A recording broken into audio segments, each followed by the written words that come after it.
I'm going to show you how to make baby back pork ribs. Make sure you get the baby back pork ribs. You don't want to get the St. Louis pork ribs or the beef. The baby backs are the thinner ones.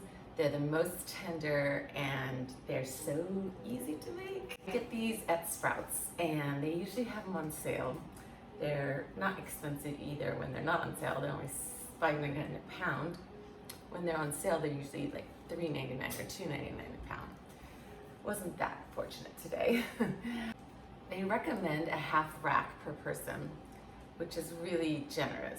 I think Keith and I eat a half rack. I'm taking these to the river to a friend's house for the weekend. Make sure I have enough. There's 4 of us adults, so I got 2 racks.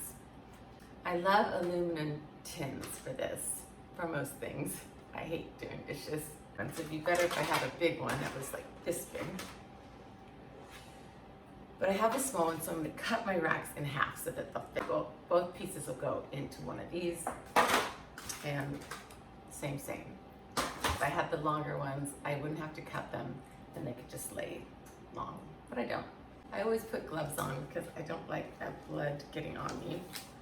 There are no antibiotics added. They're minimally processed and the pigs are pasture raised. They are a perfect thing to bring. The hostess will love me because they'll be already cooked and we can eat them any time of day. I don't know what the schedule is. I know that there aren't any restaurants where they are.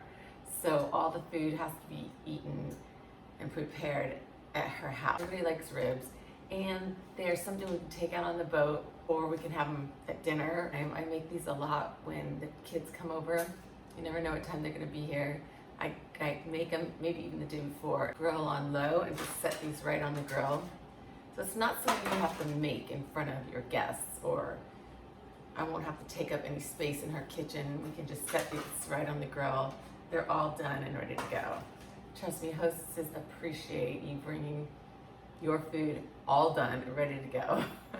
So off I go to open these up, cut them in half and put them in the tins, and then I'll show you the seasoning. Spray your tin first with cooking spray so that the sauce doesn't stick all around the sides and make a big mess for you. And be sure to have a hard cookie sheet or something underneath the tin because the tin is kind of flimsy. And I do double up the tins as well. Just want to make sure you get in between the bone to cut them in half. My ribs are cut and ready to go. And I'm going to put porterhouse and roast seasoning all over them. Just start with the back and then turn them over. Because if you start with the top and turn them over, then do the bottom, all of your seasoning on the top is going to end up on the bottom of the pan, like I did with this side. Seasoned, ready to go. Put foil over them, put them in a 350-degree oven for 1 hour. I've been in a 350-degree oven for an hour. So I'm going to take them out, show them to you, and then turn it way down to like 200, 225, and let them cook the rest of the way. So this is after an hour. They're cooked a lot, but they're not completely ready to go. Huge smokehouse sugar-free barbecue sauce and kick it up a notch. Remember when Emerald used to do that?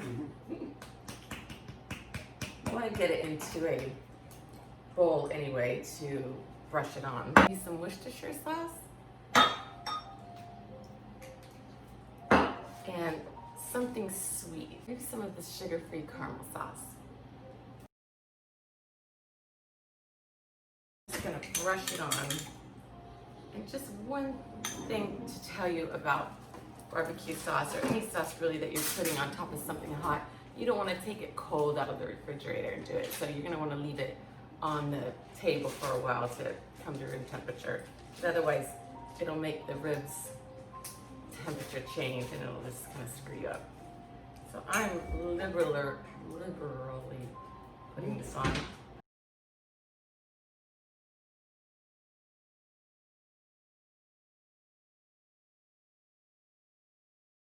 Back into the oven with the foil on, just all the way. turn the oven down to 325 and cook for 1 more hour.